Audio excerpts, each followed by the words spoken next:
And what you were saying earlier, Officer Ramirez, is the fact that, you know what, these guys may think they can get away, and even on a motorcycle, but you've got those helicopters up above, and you know exactly where this person is headed, where they'll end up. But you decided not to follow on the ground with any units on the freeway. That is correct. We do have units standing by. Looks like he's transitioning through what we call our East LA area, and we do have units nearby. But the decision was made to just follow him via air, again, because of the way he is riding on our freeways here and the rate of speed at which he's been traveling and the unsafe movement. So, again, we don't want him to take a spill. We don't want him hurt. We don't want him to hurt anybody else. So, again, this is the best possible situation we can, scenario, if you will, in which we can monitor this rider. And in a situation like this, obviously you do have ground units who are standing by and ready to move if and when the pursuit comes to an end. Would that be the same scenario with paramedics? Are they standing by, or do you call them in at the conclusion? In a situation like this, we would call them in at the conclusion because, again, we don't know where it's going to wind up. All we can do is prepare our units on the ground that are in the vicinity to respond in the event we are able to effect an arrest on this suspect. And if there are injuries here due to a collision, or if he takes a spill here, we will call the local fire department to help us in treating this rider. Officer, at this point, do you know if this is a male, female, if they have any sort of criminal record? No problem. I've been monitoring our log, and I don't have that information. It has not come through to us just yet. We're still trying to account as to what happened, what transpired before this rider took off. And again, we have people working on that right now, but as just yet, it has not reached our log.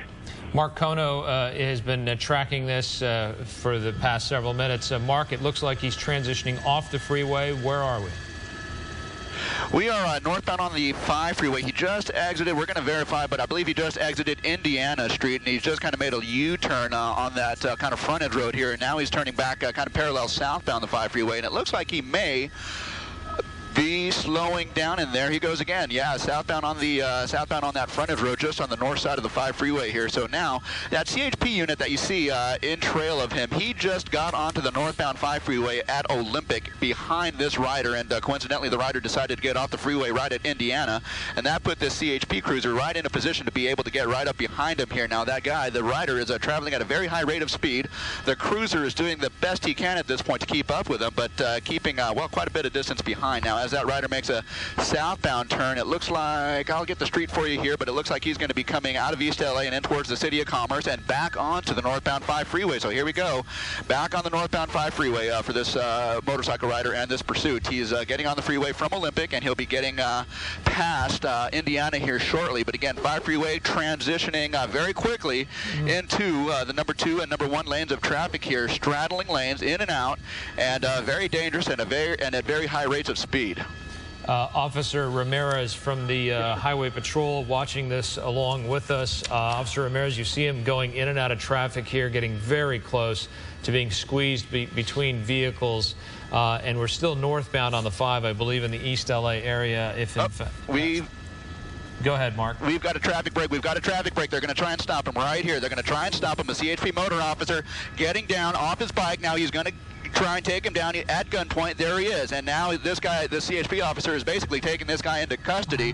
What just happened here in the past 10 seconds or so was a CHP officer conducting a traffic break ahead of this motorcycle rider, stopped traffic. He got in front of this motorcycle rider, got off his bike. His bike, in fact, fell on the ground that you see there, and the motorcycle rider basically at that point had no choice but to drop his bike, and now he's being taken into custody. So, wow, look at the actions of this CHP officer as he takes this guy into custody. Don't know what this guy's wanted for other than failure to yield. It might have been just some sort of a traffic infraction or traffic violation, but there you go, the end of a long plane pursuit here on a motorcycle coming through East LA, northbound on the 5, just past Indiana. Wow, what a great piece of police work there. Officer Ramirez, don't know if you saw that, but one of your motorcycle officers pulled a traffic brake ahead of this motorcyclist and then single-handedly took him down.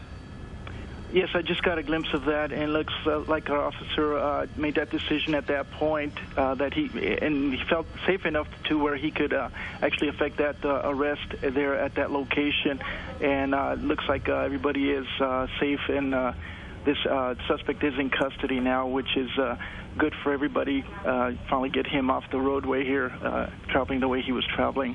And the helmet's coming off. He put up a fight. He did not make it easy for the officer to put him in cuffs. No, and you know, I want to say, you know, it goes to show you that this officer looks like he's in good shape, and he knew what he was doing there. And again, that makes all the difference in the world for our officers, knowing what they're supposed to be doing, and being able to take a suspect into custody the way he did. Yeah. So, and he put himself, Officer Ramirez, at great risk there, because if this person had accelerated, he could have run right into him. Instead, the officer was able to stop him with his motorcycle, jumped off, and then took him down at gunpoint without, I don't want to say without incident, but without any further violence. That is correct. Again, successful arrest here, and you know, this will all be played out in one of our offices. They'll go over this scenario. But again, the important thing here is the suspect was taken into custody, and our officer is fine, and he managed to put the cuffs on this suspect and get him over to a patrol vehicle. So again, successful termination to this pursuit that could have been, you know, so much more dangerous for a lot of motoring folks out there on our freeways. You're absolutely right about that. It could have been a horrific ending, considering the speeds at which this motorcyclist was traveling.